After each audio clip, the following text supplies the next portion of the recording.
Oh, fisiknya Yesus iya. Kalau fisik kau bilang Yesus, benar. Anda ini kan bawa Yesus, bawa Yesus, bawa Bapa. Yang ditanya Yesus dulu atau Bapa dulu. Iya kan, rohnya roh di dalam diri bayi ini adalah roh Bapa kan? Iya, roh Allah. Ya, roh Allah, roh Bapa lah. Roh Allah, yaitu Bapa. Iya, roh Bapa ada di dalam diri bayi ajaib ini. Roh Allah, Gitu ya. Bapa. Sedangkan roh ini adalah roh Bapa ini adalah roh yang maha kuasa kan begitu. Betul, betul. Ya. Nah, kalau roh yang maha kuasa ini masuk ke dalam bayi, apakah dia masih kuasa? Tentu tidak, karena terbatas oleh keadaan bayi yang belum bisa apa-apa. Artinya, roh yang maha kuasa ini terkungkung, ya, terbatas oleh fisik bayi. Enggak juga, enggak terbatas dia bebas. Roh itu bebas. Bebas bagaimana? Emang dia rohnya misalnya bayi lagi tidur, roh pergi dulu gitu? Roh itu bebas, brother. Dia tidak terikat dengan tubuh. Kalau nyawa yang kau tanya, nyawa itu terikat dengan tubuh. Jadi nyawa tidak bisa pindah-pindah. Coba Mas Vincent masukin dulu tuh. Ada dua tuh. Ada roh, ada nyawa, Mas Vincent. Silakan. Jadi jelaskan ada nyawa, ada roh. Kalau nyawa yang kau bahas, nyawa itu terikat dengan tubuh. Setiap satu tubuh memiliki satu nyawa. Saya mau tanya, kalau orang mati, nyawanya pergi, ruhnya gimana? Ikut diem di situ atau ruhnya ikut pergi, Bang? Jadi nyawa itu atau napas itu adalah roh kehidupan yang diberikan oleh roh Allah kepada kita. Loh, kan ada dua roh berarti. Nah, kalau nyawanya pergi, roh nyawanya pergi, berarti roh yang sesungguhnya ini kemana? Di dalam diri Yesus itu kan manusianya meninggal, dagingnya meninggal, kedagingannya. Yang kau tanya apa? Nah, kan kata abang kan tadi ada dua, beda, ada roh sendiri, ada nyawa. Kalau nyawa itu kata abang roh juga. Nah, di dalam kalau diri manusia Yesus, mati, benar, di dalam berarti diri Yesus, rohnya ini kemana, Bang? Karena nyawanya kan yang pergi, rohnya di mana? Apakah tetap ikut sama nyawa? Apakah ikut di dalam kedagingan? Berarti dia nggak bisa berbuat apa-apa karena dagingnya mati. Di dalam diri manusia seperti kita itu hanya ada satu nyawa, brother. Nyawa ini disebut dengan roh kehidupan. Yang kau tanya ini sekarang apa? Roh Allah apa roh kehidupan? Tadi abang ngejelasin apa? Yesus ya, bukan manusia. Oh, berarti beda kalau manusia. Cuman punya satu nyawa aja, nggak ada rohnya. Iya, jadi di dalam jadi kalau manusia punya nyawa aja tapi nggak punya roh. Iya, betul. Kalau Yesus punya nyawa, punya roh. Roh Allah, betul. Oh, berarti kalau Yesus disalib sama dicambuk, itu rohnya yang keduanya, nyawa dan rohnya juga ikut. Merasakan sakit atau enggak? Enggak lah, mana bisa roh merasakan sakit, brother. Terus kalau Yesus yang waktu mati ditusuk sama tombak itu untuk memasukkan sama dikasih anggur asam itu, rohnya kemana itu, Bang, sama nyawanya Yesus? Nah, jadi roh itu keluar. Kan di situ ada dikatakan di dalam Bible bahwa nyawa Yesus berkata, Eli Eli sabachthani, ketika roh itu keluar meninggalkan tubuhnya. Oh, itu rohnya ya yang meninggalkan. Tapi nyawanya masih ada ya? Nyawanya ada, makanya bisa ngomong. Jadi rohnya keluar. Waalaikumsalam. Jadi rohnya keluar, nyawanya masih ada. Iya. Ya. Terus waktu benar-benar meninggal, nyawanya kemana, Bang John? Nyawa siapa? Nyawanya Yesus. Nyawa Yesus itu ya kembali kepada roh Allah, karena kan datangnya nyawa itu dari Allah, dari roh Allah itu sendiri. Sama seperti roh kudus ya. Roh kudus itu punya berapa natur, Bang John? Roh Kudus itu bagian dari Allah, betul. Roh Kudus itu, iya. Iya, punya berapa natur? Naturnya tetap natur ilahi. Enggak. Roh Kudus itu naturnya punya berapa? Maksudnya punya berapa gimana? Nah, burung merpati itu kan Roh Kudus juga yang di atas itu penempatan, brother. Roh mana kelihatan. Kalau perwujudan roh bisa macam-macam. Kan soalnya Bang. burung merpati kan juga bagian dari Roh Kudus, Bang Iya, John. itu Berarti naturnya ada dua berarti naturnya Roh Kudus. Enggak Roh Allah juga. sendiri sama burung merpati, bener ya? Roh Kudus itu hanya sebuah simbol penampakan. Kan dikatakan di situ seperti terlihat seperti burung merpati. Artinya yang kelihatan itu perwujudan daripada penjelmaan daripada Roh Kudus. Seperti burung merpati yang dilihat mereka itu. Jadi itu kan sebuah kata kiasan yang menyatakan apa yang mereka lihat seperti. Oke, Bang Vincent sedikit dulu ya. Gini, Pak John tadi menerangkan begini. Itu Yesus itu serba ajaib loh. Yesus serba ajaib dalam kedatangannya, kehadirannya. Nah, di saat kepergiannya kenapa nggak konsisten, harus ajaib juga. Kepergiannya itu nggak ajaib loh. Seharusnya datang, hadir, pergi harus ajaib. Tapi di sini perginya nggak ajaib. Gimana tuh? Kalau dalam Islam semuanya ajaib. Datang, pergi pun dengan ajaib. Oke. Bagaimana cara Yesus pergi menurut kamu tidak ajaib? Gini, kalau datang nih dengan penjelasan Pak John, terus hadirnya dengan penjelasan Pak John, terus perginya merasakan sakit, disalib dulu, merasakan namanya mati dulu. Apa itu yang dikatakan ajaib? Enggak ada, dia merasakan sakit ketika dia kembali. Pak John. Waktu disalib itu Yesus merasakan sakit dan berdoa. Itu Pak John, jangan lupa Yesus juga mati dulu tiga hari. Apa itu yang Anda bahas tentang penyalipan? Ya boleh penyalipan. Kupikir tadi tentang naik ke atas langit. Enggak. Itu di saat penyalipan dan mati 3 hari itu apa bisa dikatakan ajaib? Oh, penyalipan. Mengapa dikatakan ajaib? Iya, dia akan membuktikan sebuah keajaiban di sana. Dengan cara setelah 3 hari dari penyalipan dan kematian yang disangkakan kepada Yesus, ya, dia menunjukkan bahwa dia bisa hidup kembali. Itu salah satu keajaiban yang dia tunjukkan. Jangan dulu yang hidup. Kalau yang hidup saya setuju, itu ajaib. Loh, bagaimana dia akan menunjukkan keajaiban kalau dia nggak mati? Gini, contohnya gini ya, ketika dalam penjelasan Islam itu, ketika Yesus itu diserupakan dan gak pernah mengalami kematian, itu baru namanya ajaib. Tapi kalau mengalami disalib dulu, terus mati dulu, apa itu yang dinamakan ajaib? Itu dulu, jangan dulu saat kebangkitan, nanti dulu. Oh, dengar, saya jelaskan. Di dalam Al-Qur'anmu dikatakan bahwa yang disalibkan itu adalah tubuh jelmaan yang diserupakan bagi dia.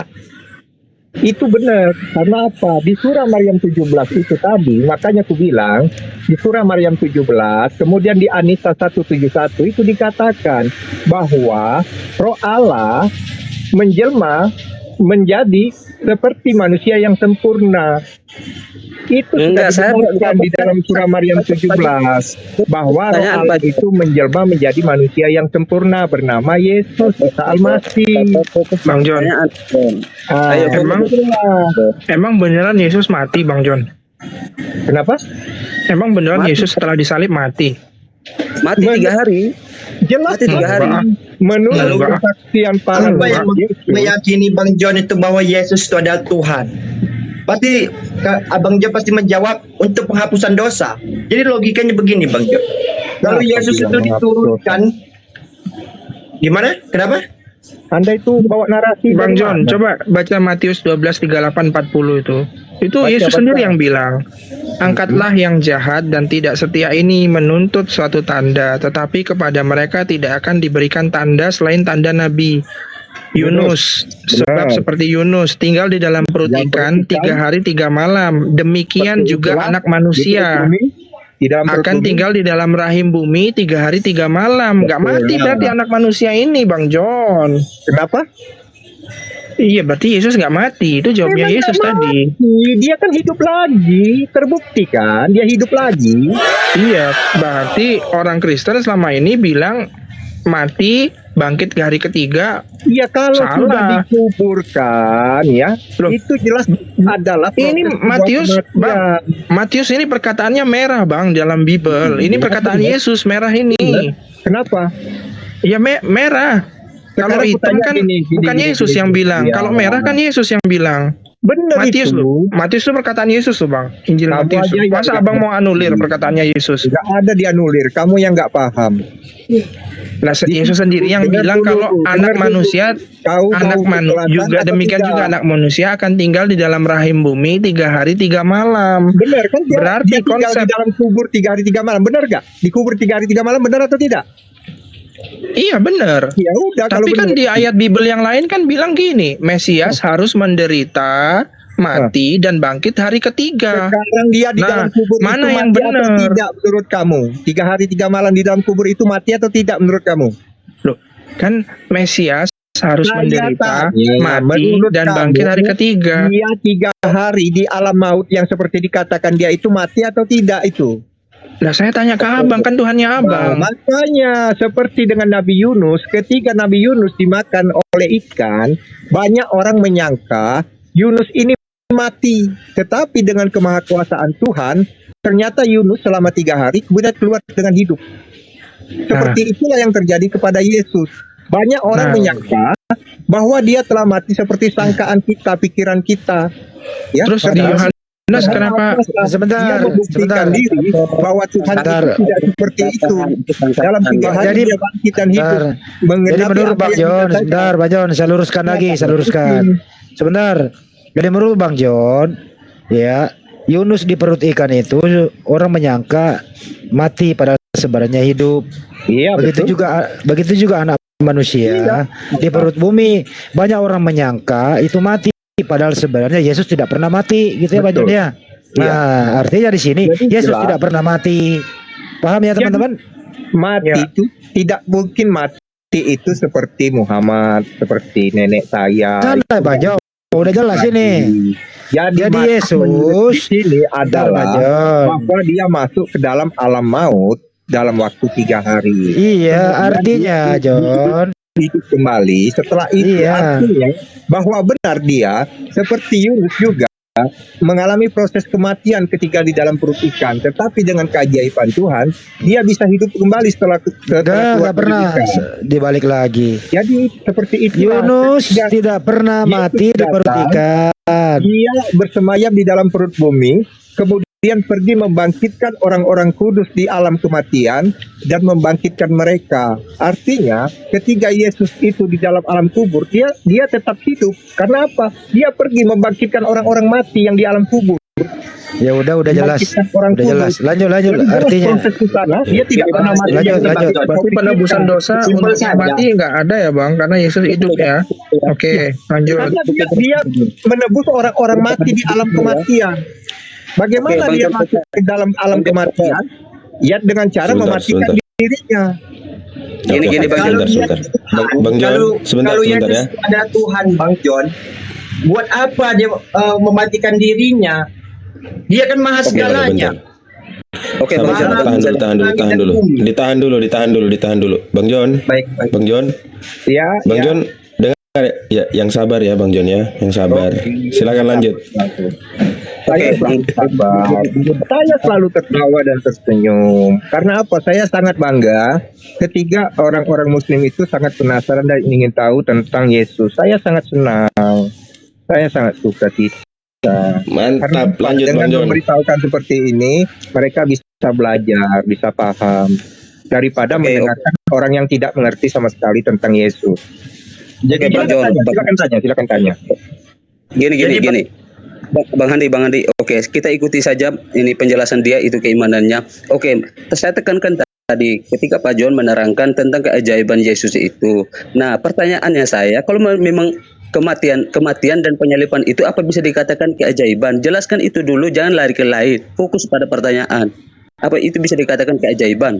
Oke, suatu proses keajaiban itu membutuhkan proses. Bagaimana dikatakan dia ajaib? Jadi contoh seperti ini, dia mati kemudian hidup, itulah suatu proses keajaiban. Nah, untuk dia hidup kembali ini berarti dia harus mati dulu. Apa mati itu keajaiban? Jawab dulu, mati itu keajaiban atau bukan? Bangkitnya ini, hidupnya ini yang keajaiban, brother. Jangan kebangkitan. Saya pertanyakan itu adalah kematian, bukan kebangkitan. Fokus, Pak John. Ini susahnya kamu itu em, langsung mengartikan bahwa untuk menunjukkan ke suatu keajaiban mujizat itu, ya dia harus melalui proses. Caranya bagaimana supaya dia bisa menunjukkan dirinya bisa hidup kembali? Tadi prosesnya ajaib bukan? Aku Waktu-waktu tanya bagaimana caranya supaya dia bisa menunjukkan bisa hidup kembali? Apa yang harus dilakukan? Tadi prosesnya ajaib atau bukan? Saya tanya bagaimana caranya menunjukkan kepada kita dia bisa hidup kembali itu bagaimana caranya? Gini, Pak John menerangkan proses Yesus di kandungan Bunda Maria itu ajaib. Terus proses Yesus keluar daripada kandungan ibunya itu ajaib. Nah, itu semua prosesnya. Nah, proses sebelum Nah itu kebangkitan. maksudnya aku bilang kan pakai proses kan? Nah, prosesnya itu ketika disalib dan mati itu apakah ajaib menurut Pak John? Ayo. Ya, untuk menunjukkan keajaiban bahwa dia bisa hidup sendiri, dia kan harus mati dulu. Nah, iya. Bagaimana dia Lalu Bang John, bisa lahir kalau tidak dikandung? Itu ajaib. Apa kalau dia pertanyaannya? Tuhan, kalau Yesus itu Tuhan, mengapa dia menghinakan dirinya saat dia mati dibunuh di Satu-satu, salib? bro. Satu-satu. Oke, baca. Pak John fokus pada saya nggak nanyakan tentang kebangkitan. Seharusnya konsisten tentang keajaiban tadi itu di saat penyaliban dan mengalami mati. Apakah itu dikatakan ajaib atau tidak gitu Pak John? Bukan tentang kebangkitan. Ayo. Jadi apa yang mau ditunjukkan kalau dia tidak mati? Tunjukkan keajaibannya. Apakah itu ajaib? Kalau dia mau, brother, menghilangkan diri dari penyaliban, itu hal yang mudah. Tetapi dia tidak melakukan itu. Dia ingin menunjukkan kepada kita bahwa kalau dia betul-betul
Yesus atau yang kami kenal di mana nggak ada saksi? Ini dengar dulu Pak John. Di mana kau bisa mengatakan ajaib kalau kau tidak menyaksikan? Gini, wah Kalau kami di penjelasan Pak John dengan dalil loh. Nih, dalil gini Pak John ya, dengar. Kalau kami itu dibilang ajaib itu ketika Yesus atau Isa itu diserupakan kemudian diangkat ke langit, itu baru dikatakan tidak mengalami mati, itu baru bisa dikatakan ajaib. Tapi kalau Itu bukan ajaib namanya. Karena apa? Menurut di dalam kitabmu itu, dia tidak ada proses tinggal di bumi ya. Jadi waktu penyalipan itu, menurut surat Al-Quran itu, dia langsung diangkat ke bumi. Nah, ceritanya berbeda dengan di dalam Alkitab. Semuanya ya. Ya, Oke. di dalam Alkitab itu, prosesnya itu 3 hari waktu dia penyalipan, ditambah 40 hari dia tinggal di bumi, baru dia naik ke atas langit. Nah, Gini, itu Pak. beda. antara mati dan tidak mati Itu. mana yang lebih ajaib? Antara mati dan tidak mati mana yang lebih ajaib? Mana ajaibnya? Antara mati dan tidak mati, mana ajaibnya? Mati dan tidak mati, maksudnya gimana? Nah, penjelasan Pak John tadi kan mati. Saya tekankan pertanyaan mati atau ajaib, ajaib atau bukan. Nah, kalau dalam Yang penjelasan ajaib itu ketika dia dinyatakan mati ternyata tidak mati, itu ajaib. Pak John, saya tanyakan A, jawabnya Z. Enggak begitu, Pak Ya, John. yang ajaib itu ketika nenekmu sudah dinyatakan Waduh, nenek. ya biar ya nenekku, kalau kau nggak mau dibilang nenekmu, nah, nenekku dinyatakan sudah mati, tiba-tiba 3 hari kemudian hidup kembali. Nah, itulah salah satu keajaiban. Ini Pak John, fokus dong pertanyaan, ya Allah ya Rabbi. Izin ya. Itulah keajaiban ketika nenek saya dinyatakan sudah mati, tiba-tiba bisa hidup kembali. Itu keajaiban. Pak John. Pak John, Oh, kalau kayak gitu berarti neneknya Bang John lebih hebat dari Yesus dong, bisa bangkit lagi. Ya, makanya kalau itu terjadi sama nenek Emang? gue, sayangnya kan tidak terjadi sama nenek gue. Ya izin ya. Jadi gini. Pak John Jadi gini, loncat. Bang. Ya izin dulu ya. Jadi gini Bang John. Di Ibrani 9 ayat 22 dijelaskan bahwasannya proses penebusan dosa itu harus ada pertumpahan darah. Betul kan? Hmm. Lalu di Galatia 3:13 Paulus dengan dibimbing oleh Roh Kudus menuliskan bahwasannya orang yang terkutuk di atas kayu salib, orang yang di atas kayu salib adalah orang yang terkutuk. Intinya kan seperti itu, ya kan? Baca aja, jangan pakai intinya, nanti kau bingung kalau pakai penafsiran. Iya, ya. Ya intinya Galatia 3:13 orang yang mati di kayu salib itu terkutuk, seperti itu. Nah, seharusnya Tuhan itu kan bisa memilih agar tidak bertentangan dengan Paulus yang dibimbing oleh Roh Kudus, karena di dalam Bible tidak ada ayat yang menyatakan bahwasannya penebusan dosa dengan disalib, hanya dengan pertumpahan darah. Contohnya kan bisa memilih waktu Yesus jalan diserempet sama onta atau keledai, tangannya berdarah, kan bisa jadi penebusan dosa, Bang John. Apakah bisa penebusan dosa itu selain dari disalib? Karena kan di Ibrani 9 ayat 22 kan dijelaskan seperti itu gitu. Atau lagi nimba, kepleset, keningnya kepentok terus berdarah, kan bisa jadi penebusan dosa di dalam ember tuh Bang. Kejedot ember umpamanya. Pikirannya seperti kamu, karena Tuhannya bukan kamu, maka nggak terjadi yang seperti kamu pikirkan. Seharusnya kan Tuhan bisa meralat. Kalau Paulus itu menulis dalam bimbingan Roh Kudus, seharusnya kan Galatia 3:13 itu direvisi. Orang yang mati di kayu salib itu matinya terhormat, bukan terkutuk. Seharusnya kan begitu. Kamu kan sudah tahu, kamu mantan dari Kristen udah masuk ke Muslim. Kenapa kamu masih meragukan tentang kitabmu sendiri? Selalu kau kepo dengan Alkitab. Di sini kan sudah kelihatan bahwa Vincent ini sebenarnya orang yang dalam kebingungan, dalam keraguan. Ketika dia makanya saya tanya ke Abang, dia masih gitu balik-balik nanya tentang ajaran yang dipelajari dia sebelumnya. Loh, di sini tampak sekali, brother Vincent, Anda itu dalam keraguan-raguan dengan yang Anda yakini sekarang. Ketika seseorang sudah yakin dengan apa yang dia yakini saat ini, dia tidak akan pernah kembali mengutip masa lalunya. Dia tidak akan pernah membongkar masa lalunya. Nah, dari bentuk pertanyaan saudara Vincent, ini saya mencium bau keraguan di dalam diri Vincent. Betul, saya ragu. Makanya dia masih kembali ingin mengetahui secara detail tentang Alkitab, padahal dia sudah menjadi orang Muslim. Nah, ketika Betul. Anda menjadi seorang Muslim, Anda itu cukuplah mengimani, menghafal ayat-ayat Al-Quran. Loh, Dan tidak ya, perlu iya, lagi makanya saya tanya ke Bang John, ayat-ayat barangkali itu saya yang sudah salah Anda dulunya. tinggalkan. Nah, makanya aku bilang, Anda dalam kebingungan. Lah Perkataan iya, ini saya Pak tanya ke Abang John, apakah penebusan dosa itu bahwa harus Anda disalibkan ragu-ragu dengan apa karena yang bertentangan sudah Anda dengan Galatia tinggalkan. 3:13? Iya, Apakah dari bentuk bisa dengan kitanya cara yang ini, lain? saya Contoh, bisa Yesus mencium lagi bau jalan, kebingungan. diserempet sama keledai, berdarah. Jadi Kan mengacu kepada Ibrani 9 ayat 22 bahwasannya tidak ada penebusan dosa kecuali dengan pertumpahan darah. Di dalam Iya pertanyaan kan? ini saya mencium bau kebingungan. Karena Apakah apa? digigit nyamuk, Anda berdarah? bertanya Kan bisa agama, tuh jadi ajaran penebusan yang dosa. tidak Anda tinggalkan. Bang Vincent, Seharusnya Anda tidak perlu lagi menanyakan itu karena yang bertanya ini adalah orang-orang yang tidak paham tentang kitab. Nah, sedangkan Anda kan mantan Kristen. Oke. Iya, makanya saya tanya ke Abang John, barangkali saya salah gitu. Seharusnya kan kalau Tuhan itu kalau Tuhan itu berkenan kan prosesnya bukan dari penyalipan, yang penting pertumpahan darah supaya penebusan dosa, kan begitu. Oke, Bang John, Bang Vincent, ya. Bang Jadi John, kalau bentar ya, saya mau info dulu. Ya. Ini kan di apa antrian ini ada berapa orang nih? Bisa nggak gantian nih? Kasihan dari tadi nih. Ya, Antara di tengah ini, di tengah. Kalau Bang Vincent ini biar aja. Bang Vincent ini kan mantan ya, mualaf. Artinya pernah Kristen, bisa mengcounter ya. Silakan yang di ini dua ini. Saya sedikit Ya, baru saya turun sedikit dulu baru turun. Iya. Gini, Iya. gini ya Pak John ya.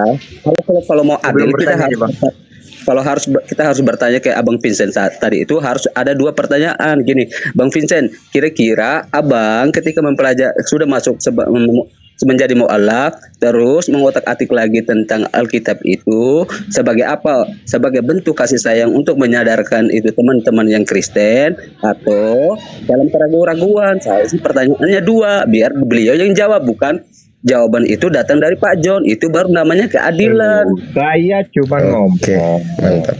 supaya si Vincent ini mendahulukan orang yang tidak paham seperti Anda, seperti Ucul ya. Nah, kalau Vincent ini katanya mantan Kristen, dia sudah paham, dia balik bertanya lagi. Di sini saya mencium bau kebingungan di Vincent ini bahwa Makasih, dia Bang Tuan dalam Bule. keagamaan sekarang. Betul, Jadi Bang. gini Bang John. Saya bingung dengan konsep penebusan dosa itu, makanya saya konfirmasi ke Abang John yang lebih Kenapa Anda pintar. bingung dengan konsep itu? Apakah Kan Anda bukan penebusan lagi dosa seorang itu Kristen. Kenapa bisa Anda nanya? tanpa jalan penyaliban Tidak- gitu? Karena tidak di usah Bible nggak kau ada tanya, perintahnya karena kau untuk sudah seorang Muslim. disalibkan, yang ada Iya. pertumpahan darah untuk Begini, penebusan Anda. dosa itu. Anda Kan itu terjadinya sudah penyalipan menjadi dengan seorang pertumpahan darah kan Muslim. macam-macam, Bang. Bisa digigit nyamuk, ya kan? Saya Bisa cuma mengingatkan. ini sama lebah, digigit Ketika lebah, Anda disengat menjadi lebah, ya seorang kan? Muslim, Seperti Anda itu itu. sudah tidak percaya dengan Alkitab kami. Sudah, artinya nggak usah kau bahas lagi. Oke. Ketika Anda bertanya balik, ini seolah-olah Anda ragu-ragu di dalam agama Islam. Jadi pengen mencari kebenaran lagi di dalam Alkitab. Oke. Jadi Bang John, Mbak Lia, ini Muslim atau Kristen, Mbak? Saya Kristen. Oh, siap Bang. Berarti Bang Silakan, Dey Bang. tunggu Selamat dulu sore, ya. Bang. Salam kenal. Berarti Bang Dey tunggu ya. Oke. jika Yesus itu adalah Tuhan, kenapa dia harus menghinakan diri untuk mati terbunuh lalu disalib? Sedangkan dia kalau di Kristen meyakini dia maha segalanya, cipta langit dan bumi dan maha berkuasa. Dia bisa mengutus, kalau dia sebenarnya Tuhan, kenapa harus dia yang pergi ke bumi? Dia bisa mengutus suatu umatnya dengan segala kebesarannya. Dan matinya itu mati hina di tiang salib. Apa yang mendasari Bang John ini meyakini dia ini? Itu kan pikiran kita manusia biasa yang terbatas. Lah, Abang Ucu kalau begitu mengajarkan Tuhan dong, nggak bikin cara begini begitu. Itu adalah hak prerogatif Tuhan. Bukan mengajarkan Tuhan, Bang. Tuhan itu maha segalanya, maha penguasa. Betul, Nah, Bang. Kenapa harus dia yang turun ke bumi lalu mati? Itulah rencana Tuhan yang saya bilang kita nggak bisa mengerti apa yang Tuhan inginkan, apa yang Tuhan rencanakan. Nah, lalu tidak ada satu ayat pun yang mengatakan bahwa Yesus itu adalah Tuhan. Aku adalah Tuhan katanya. Enggak ada sama sekali. Kenapa? Bapak baca di Yohanes 13 ayat 13. Capek ini kasih tahu si Ucil ini. Oke, Bang Ucu. Udah? Sudah. Ya, Bang Ucu jadi sudah, Bang Ucu? saya begini Bang. Kalau Tuhan yang maha tidak perlu dia menghinakan diri di ke bumi. Oke, saya Gitu. Seperti Tuhan kami, Allah Subhanahu wa taala. Dia mengutus nabinya Muhammad SAW untuk menyebarkan agama Islam. Oke, saya jawab ya. Tuhan yang Ini, harus turun ke bumi. bentar, oke, saya jawab ya. Oke, sampai pertanyaannya ya. Ya, Oke, jadi gini, silakan. kenapa Tuhan merendahkan diri? Jadi ini seperti yang tertulis di dalam Al-Quran surat An-Nisa ayat 172. Al-Masih tidak keberatan merendahkan diri menjadi seorang manusia, menjadi seorang hamba. Ya, itu ada di ayat 172. Dikatakan di sana Al-Masih tidak keberatan, tidak enggan merendahkan Si diri. John, menjadi gimana seorang John? Jangan hamba. pakai Al-Quran, Nah, ini pakai Bible, pakai Bible. mau pakai Alkitab biar dia ngerti. Nggak bisa. Kenapa katanya? Enggak, oke. Saya akan memberikan menyamakan contoh kalimat dari ini ke pikiran saya dia. akan beri contoh dari Alkitab. Karena dia nggak terima Alkitab, brother. Jadi percuma saya Oke. jelaskan Alkitab.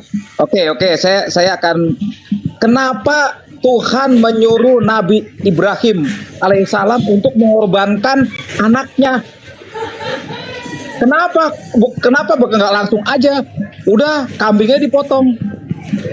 Ujung-ujungnya adalah itu urusan Tuhan. Itulah kemauan kehendak Tuhan. Hak prerogatif dunia ini ada di tangan Tuhan. Kos, enggak Apple itu bro. Tapi kan ujungnya kan nggak terjadi, anaknya dikorbankan, diganti dengan domba. Berarti gini. Tuh Bang.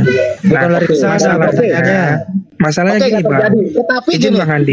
kalau Izin bro, Tuhan sebentar. menurut perintah seperti itu, apakah Tuhan main-main? Jadi Iya. Tuhan main-main. Yang saya pertanyakan ini gini loh Bang. Yang saya pertanyakan itu gini loh Bang. Paulus itu dalam menulis itu kan dibimbing oleh Roh Kudus. Roh Yeah. Kudus itu kan bagian dari Tuhan Allah Bapa itu sendiri. Betul. Iya kan? Ya, seharusnya Galatia 3:13 itu orang yang mati di kayu salib adalah terkutuk. Orang yang terkutuk adalah mati yang di kayu salib, kayak gitu kan. Nah, seharusnya kan Roh Kudus itu atau Allah Bapa itu punya rencana yang jauh lebih baik tentang penebusan dosa, nggak harus disalib. Kan begitu konsepnya, gitu loh. Kan Roh Kudus ini membimbing Paulus ya dalam menulis Bible. Kan bagian dari Tuhan juga, bagian dari Allah Bapa juga yang tidak bisa dipisahkan. Seharusnya Allah Bapa sebelumnya sudah mempunyai rencana karena berdasarkan dari Ibrani 9 ayat 22 dijelaskan penebusan dosa itu tidak akan terjadi jika tidak ada pertumpahan darah. Nah, seharusnya Yesus tidak disalib, tapi mungkin dia lagi jalan ditabrak sama keledai berdarah. Jadi penebusan dosa kan bisa macamnya, nggak harus disalib gitu loh Bang. Seperti itu. Nah, kalau memang Roh Kudus itu benar membimbing setelah terjadinya Yesus disalib, seharusnya Paulus itu kata-katanya ganti di Galatia 3:13. Seharusnya bilang, ya Roh Kudus membisikkan Paulus di Galatia 3:13 dijelaskan bahwasannya orang yang di kayu salib itu terhormat bukan terkutuk gitu loh Bang. Itu konsep berpikirnya saya. Oh, konsep pikirnya kamu. Wajar kalau kamu punya konsep seperti itu. Makanya beda, kau bukan disebut rasul. Karena konsep pikiranmu itu tidak berdasarkan daripada Roh Kudus, pikiranmu sendiri. Nah, jadi di balik situ semua kami paham kenapa dia berkata seperti itu. Karena apa? Proses itu setelah terjadi, setelah Yesus disalibkan, maka datanglah Paulus. Paulus ini mengulas lagi cerita setelah Yesus naik ke surga. Jadi proses pernyataan Paulus ini adalah suatu daripada keyakinan yang diperoleh dari Paulus karena dia merasa bahwa Tuhan Yesus adalah Tuhan yang benar. Dan dia mengatakan itu sesuai dengan apa yang dikatakan Roh Kudus. Oke, gantian. Bukan dari pikiranmu, brother. Oke, Seperti kamu jadi- kalau punya pikiran seperti itu ya monggo-monggo aja. Oke, jadi Karena diputuskan. pikiranmu bukan dari Roh Kudus. Jadi diputuskan di sini Sesuai Galatia 13, Tuhannya orang Kristen itu terkutuk di tiang salib. Betul apa betul? Ya Jawab kan nih. Paulus kan menulis Bible kan atas bimbingan Roh Kudus. Enggak, jangan Muslim yang jawab. Saya ulang kembali. Sesuai dengan Galatia 3:13, Tuhannya orang Kristen terkutuk di tiang salib. Betul apa betul? Tidak. Loh, berarti Anda bantah Paulus dong. Ya tidak ada lagi dia tergantung. Kan kejadian itu Waktu sebelum dia Paulus jadi rasul. Waktu dia Kan digantung sekarang ini Yesus itu sudah di langit, brother, bukan tergantung di kayu salib. dulu waktu dia digantung kan tertulis Iya, begini dulu nih, itu saya bacain. Si Paulus belum buat surat itu. Saya bacain.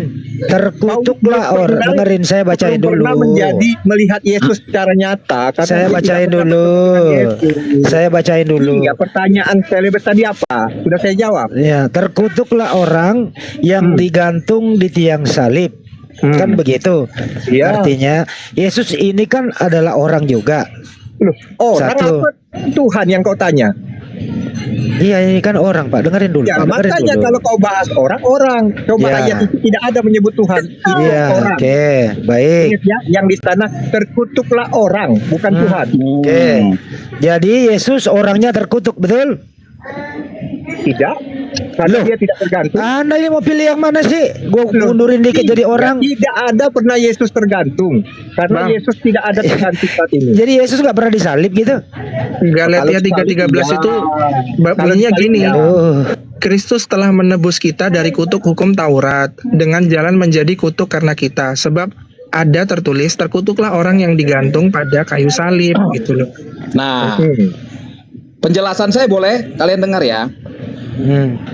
Karena manusia telah berdosa dan terkutuk, maka Tuhan waktu itu menjadi manusia yang terkutuk karena dosa-dosa. ya udah. Artinya manusianya Yesus terkutuk ya, Bang? Iya, waktu itu dia. Ya udah dijawab, udah.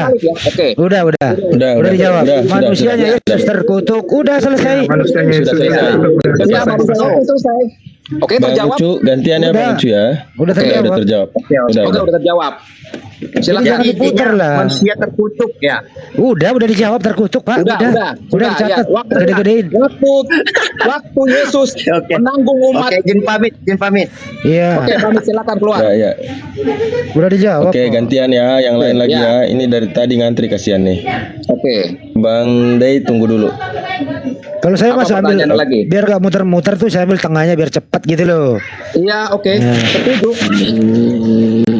Pertanyaannya sederhana, jawabannya juga sederhana. Iya, harus sederhanain, Bang. Kalau bisa dipersulit, jangan dipermudah, Bang. Kebalik ya, Bang ya. Itu Anda. Oke. Baik, waktu manusianya terkutuk, apakah ada ketuhanan di dalam diri Yesus waktu itu? Ketika saat Tuhan Yesus menanggung dosa umat manusia seluruh dunia, maka ada kata-kata Eli Eli lama sabachthani. Waktu Oke. itu keilahian dari Yesus itu berpisah dengan kemanusiaan Tuhan. Oke, artinya adalah waktu manusianya terkutuk, ketuhanannya sudah keluar. Iya. Oke. Betul. Baik. Makanya Yesus mati. Kalau Iya, kan Yesus kalau masih iya. ada ilahi dalamnya, Yesus tidak bisa mati. Oke, kan disalib belum mati, Bang. Akhirnya dia bangkit di hari ketiga ya. Waktu dia mengucapkan Eli lama sabachthani kan belum mati, Bang, masih ngomong. Ya, itu saat itu terjadi proses yang perpisahan antara manusia dan ilahi. Tapi yang ngomong itu manusianya apa ketuhanannya, Bang? Manusia Tapi nilai ketuhanannya masih ada, Bang, kalau dia ngomong. udah nggak ada, udah berpisah. Tapi kenapa masih ngomong? Emang mayat bisa ngomong? Loh, kan manusia bisa ngomong? Berarti ada dua roh dalam diri Yesus. Nggak ada dong. Nanya Udah. dijelasin nggak ngerti-ngerti. Aduh, parah. Kan gini ya, Nah, Bang sekarang ya. gini. Ya, Parah. Bang, kan Eli lama sabachthani, Tuhanku Tuhanku, kenapa engkau meninggalkan aku? Ya. Artinya Tuhannya sudah meninggalkan dia, tapi Ya. Yesus masih bicara. lah itu sebagai manusia. Artinya ada roh manusia, ada roh Tuhan. Bukan, itu lain, itu nyawa. Kalau kalian bilang disebut nyawa, beda dengan roh. Oke, jadi nyawa manusianya Iya. ada. Kan ada gini, tubuh, Iya, jiwa, dan roh. Iya. Jadi nyawa manusianya ada, roh Tuhannya juga pergi. Iya, Oke, gitu dong, ngomong dong. Jadi roh Tuhan Gitu. pergi, masih ada nyawa manusianya yang berbicara. betul. Gitu dong. Betul. Kemana itu? Roh Tuhannya kemana perginya? Ya meninggalkan ketika Yesus menanggung dosa umat manusia. Ya kemana perginya bang? Ya dia ada di semesta lah. Tuhan masa emangnya Tuhan Tuhan kamu? Kan tertulis di Bible bang begini bang. Bang dengerin dulu bang. Iya iya. Ya, aku menyerahkan nyawaku dan mengambilnya kembali kan gitu ya bang. Ya. Ya, dia menyerahkan kepada siapa bang nyawanya? Kepada Allah Bapa.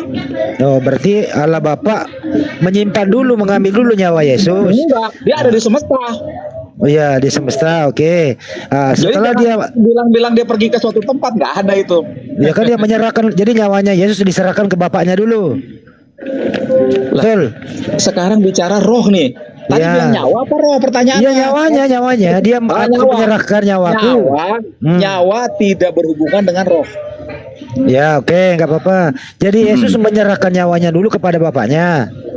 Nggak menyerahkan nyawanya, tapi nyawa itu memang sudah kalau manusia mati ya matilah nyawanya. Siapa yang mengendaki Yesus mati bang? Dia sendiri. Bunuh diri bang? Nggak bunuh diri. Loh, kok dia sendiri kok? merencanakan untuk menebus dosa umat manusia. Siapa yang merencanakan dirinya mati bang? Ya dia sendiri. Berarti bunuh diri bang? Oh lain, bunuh diri tidak bertujuan untuk menebus umat dosa manusia, tetapi Ya. bunuh diri adalah kehendak pribadi yang menyakiti diri sendiri. Apakah Yesus? Bentar dulu bang. Apakah Yesus mengendaki dirinya mati sendiri? Iya. Iya. Berarti bunuh diri bang, karena dia mengendaki Enggak. sendiri, dia nggak melawan. Sekarang begini, Anda Ya. Anda bertanya sebuah kalimat yang seharusnya ada makna di dalamnya. Oke, nggak apa-apa. Sekarang saya tanya kamu gini, nggak pertanyaan sama Allah, bisa nggak Allah membuat batu yang nggak bisa diangkat? Kenapa lari ke sana bang? Ini mau ngomongin bunuh, ngomongin mati. Ini kan gini, Nggak nyambung, kamu- Bang. Gini loh, oke bang, santai. Nggak nyambung, Jadi ya. gini loh, saya Bentar. Bang John gantian ya sama Bang Dey ya. Bang Dey mau minta naik. Nanti Ya. Bang John lagi ya. Jadi begini ya. Oke, makasih. Ya. Jadi begini, sebuah pertanyaan nggak bisa 1 tambah 1 sama dengan 2, nggak selalu seperti itu. Iya. Iya. Oke. Iya, Siap. Itu Oke Bang John profesor ya. di Nanti Oxford sana naik lagi bego Bang ya John bang. ya. 1 tambah 1 nggak bisa 2. Iya, nggak seperti itu maksud saya. Berarti profesor yang di universitas atau yang di Oxford sana bego semua ya, nggak selalu seperti itu kan ilmunya. Anda salah persepsi. Maksud saya dalam ketuhanan, di dalam bahkan bukan hanya ketuhanan, itu tidak sama seperti matematik 1 ditambah 1 sama dengan 2, tidak sama. Ya udah kembali ke topik. Ya, Kembali ke selalu topik. Udah. sama dengan 2 kalau matematik. Iya, Bro, ya waktu Yesus mati itu kan kehilangan nyawa. Bentar dulu. Waktu Yesus mati dia kehilangan nyawa, dia juga kehilangan roh. Kau diam dulu baru naik. Diam aja kawan. Kalau baru naik itu. Kalau baru naik itu dia dulu. Dey, Bang Dey Kalau nyari ribut, tenang. kalau nyari ribut mending turun. Iya. Bang Hadi, Assalamualaikum, Bang Umi. Hadi. Ya, lanjut. Waalaikumsalam. Gantian Ya. boleh ya?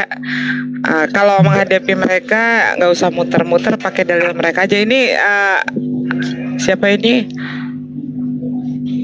Liakanaya. Boleh saya nanya? Boleh Mbak. Tadi Yesus mati itu atas kehendak siapa itu? Rencananya dia. Dari mana itu rencananya dia? Ya dia memang punya rencana untuk menebus dosa manusia dengan mati di atas kayu salib. Di mana? Ada nggak disebutkan di dalam Bible?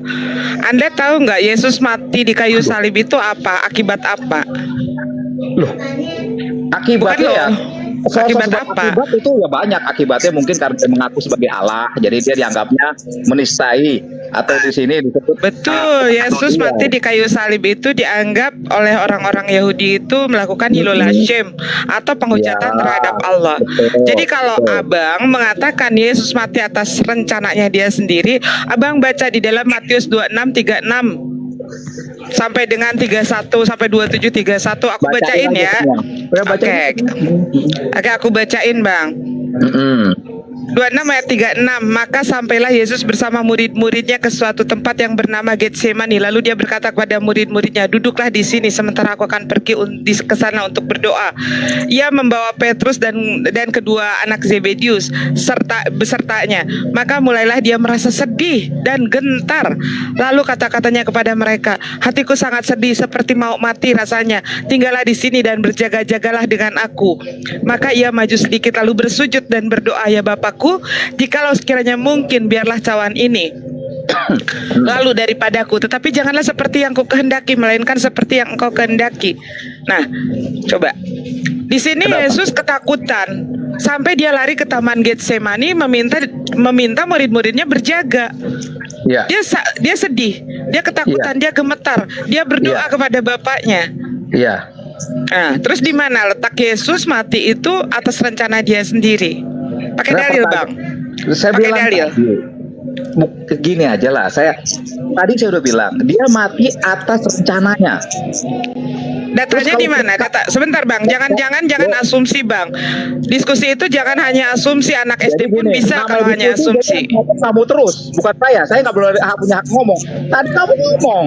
Harus jangan berdasarkan asumsi, harus berdasarkan dalil. Di mana Yesus mengatakan kalau dia mati atas rencananya sendiri. Aduh, makanya kalau itu saya akan membaca banyak sekali Alkitab sementara Silakan itu baca. Bukan, saya sedang di jalan. Saya bukan Satu ayat saja, nggak usah banyak, Bang. Satu aja nggak usah banyak. Kalau Abang bilang banyak, saya minta Abang baca satu ayat saja yang menyatakan kalau Yesus mati atas rencananya sendiri. Lah, banyak sekali di Alkitab yang menyatakan bahwa Yesus Nggak usah banyak, satu aja, silakan. Enggak, sekarang begini. Anda sekarang bertanya tadi ya mengenai siapa yang berkehendak. Ayo, di mana dalilnya? Jangan Bukan dalil yang saya sebut. Saya nggak ada pemegang Alkitab. Apa itu? Nanti aku bertanya nggak sanggup menjawab. Diam dulu. Boleh silakan dijawab mana dalilnya kalau Yesus itu mati karena kehendaknya sendiri. Mana dalilnya? Saya tanya lagi, mana dalilnya bahwa Tuhan Yesus tidak mati di kayu salib? Jangan lari dulu, kamu jangan lari. Kamu mengatakan kalau Yesus mati atas rencananya sendiri kan? Ya kan? Ya. Tadi saya sudah bacakan Matius, sementara di dalam Matius saja Yesus itu ketakutan loh, gemetar, dia sampai lari ke taman Getsemani, minta Boleh saya dikawal. jelaskan masalah itu? Minta dikawal oleh murid-muridnya. Dia merasa ketakutan, dia ngerasa aku mau mati loh. Terus bingung gua. Ya, Dari tadi kamu nyerocos, makanya pakai dalil, nyerocosnya pakai dalil, jangan pakai asumsi. Nah, sekarang gini, saya akan jawab lagi. Ya, silakan. Yang mengenai Yesus adalah manusia 100%. Dia bisa Lari makan, ke manusia 100%. Nggak nyambung. Lah, yang tadi kalau tentang pernyataan kamu, dengar dulu, tentang pernyataan kamu yang menyatakan Yesus mati atas rencananya sendiri. Kamu lari ke dua natur. manusia dan 100% Allah. Apa sambungannya dengan Yesus mati atas Kamu bilang maunya sendiri? Mana nyambungnya apa? Yesus 100% manusia, 100% Tuhan pun tidak ada di dalam kitab kamu. Gimana sih? Ayo, mana dalilnya? Yesus 100% manusia, 100% Tuhan, mana dalilnya? Itu hasil konsili Kalsedon, Om. Itu hasil konsili Kalsedon. Mana ayatnya? Kamu semakin banyak bicara, semakin banyak ayat yang tidak bisa kamu sampaikan. Saya bilang saya lagi di jalan tidak bisa lihat Alkitab. Alasan saya saja tidak pakai Alkitab kamu. Enggak semua orang Islam atau orang Kristen hafal Al-Quran atau hafal Alkitab. Gue buktinya hafal. Lah, itu kamu mengatakan Yesus mati dengan rencananya sendiri. Saya balas dengan Bible. Di dalam Bible Yesus ketakutan. Di mana Yesus? Di mana? Dengar pertanyaannya. Kamu jangan ngoceh mulu. Di mana nih pertanyaannya? Di mana Yesus mengatakan kalau dia mati atas rencananya sendiri? Ya, banyak sekali itu mah di Iya Alkitab. mah. enggak, iya banyak sekali itu di mana? Jangan orang juga bisa banyak Makanya saya sekali. bilang Gua nggak minta kita banyak, jangan satu ayat saja. Jangan bertanya di ayat. Jangan bertanya di ayat karena Loh, saya kok tidak jangan bertanya di ayat, terus kamu maunya apa? Asumsi. Ya. Maunya asumsi begitu. Hidup lu penuh dengan asumsi. Terus apa gunanya Bible lu itu? Apa gunanya? Robek aja kalau nggak mau berbicara dengan ayat tuh adalah Bible bakar pedoman aja. hidup saya. Bible adalah pedoman saya seorang Kristen. Nah, emang Yesus Kristen? Emang Yesus Kristen? Bakar. Aku tanya, emang Yesus Kristen? Kuasa Allah Janganlah SWT lo. terhadap Emang Yesus umatnya. Kristen. Emang Yesus Kristen. Emang Yesus mengajarkan kalau dia mati atas kemauannya dia sendiri. Kau cari tahu lah Kristen itu Diam, apa? diam. Gak ada urusan sama lu. Diam dulu. Kristen itu pengikut Kristus, tahu kok enggak? Kanaya. Silahkan jawab dulu. Di mana Yesus mengatakan kalau dia mati atas rencananya sendiri? Coba kan sebut satu ayat dalam Al-Quran yang menyatakan Allah Nggak itu nyambung. memiliki Abu-abu mujizat turunin aja orang ini nggak nyambung. Bentar, Abu-abu bentar, Dey, turunin aja. bentar. Ini lagi sama Nah, Bang Micannya Kanaya bilang nanti. bakar-bakar Turunin aja. Daripada Awalnya diskusi turunkan. tanpa bawa dalil, kan nantinya asumsi. Janganlah asumsi. Ya jangan bilang bakar-bakar juga lah, Bos. Lah kalian dibawa ke Bible kalian bilang nggak usah pakai Bible, nggak usah pakai ayat-ayat. Buat apa Bible kalian? Itu kan saya Nah, lagi bukan nggak kamu, bawa makanya kamu jangan ngomong. Saya lagi ngomong sama si Kanaya, kamu diem. Ya, lagi sama Jangan bilang Kanaya. bakar lah. Dey, Kalian nanti nggak mau dulu, pakai Dey. Bible. Dey, nanti dulu. Ayo pakai Saya apa kita? aja. Kau baca Diam dulu, kamu bisa diam dulu nggak? Abu turunin aja dulu, orang kayak gini ngeganggu Bu. Kanaya, ayo silakan tunjukkan di mana Yesus mengatakan. Kalau dia diturunin, saya juga turun aja. Mau kabur kan? Mau kabur kan? Mau kabur kan? Udah Tunjukin gini ayatnya. Bang Kanaya, kalau nggak bisa bilang oke nggak bisa, nanti jangan bilang lain gitu biar beres gitu. Iya, aku juga nggak akan maksa kalau kamu bilang nggak ada Iya, kalau udah bilang nggak ada atau nggak saya belum bisa, udah gitu. Hebat sekali intervensi Anda. Bukan begitu, saya akan bilang gini, tunggu, saya akan baca Alkitab dulu. Oke, baca. Iya, tadi kan katanya lagi di luar. Iya lagi di luar, Sekarang- makanya tunggu. Artinya saya Oke. saya sampai ke rumah, saya buka Alkitab saya. Gitu, tunggu. Oke, PR buat Oke, Kanaya. berarti PR ya, aja, PR Bu. ya. Oke. PR Iya, buat Kanaya oke, ya. PR. Carikan Oke, sip, ayat. Oke, carikan ayat Kanaya yang di mana Yesus mengatakan bahwa aku mati atas rencanaku dan keinginanku sendiri, seperti itulah kurang Oh, lebihnya. kalau begitu mah ayat yang seperti itu kamu ngomong sih nggak ada. Bukan tetap. yang isinya kurang lebih Nah. seperti itu yang Yesus Iya, mengatakan ada. kalau kematiannya dia itu atas rencananya dia sendiri, kan itu yang kamu Ada, bilang kan? iya, pasti ada, Oke. Oke. Saya tunggu ya, saya akan kejar kamu terus. Catat saya, Oke. ini DM saya akan jawab. Ya. Oke. Oke, sip. Oke, artinya yang barusan sudah tidak terjawab. Silahkan yang lain.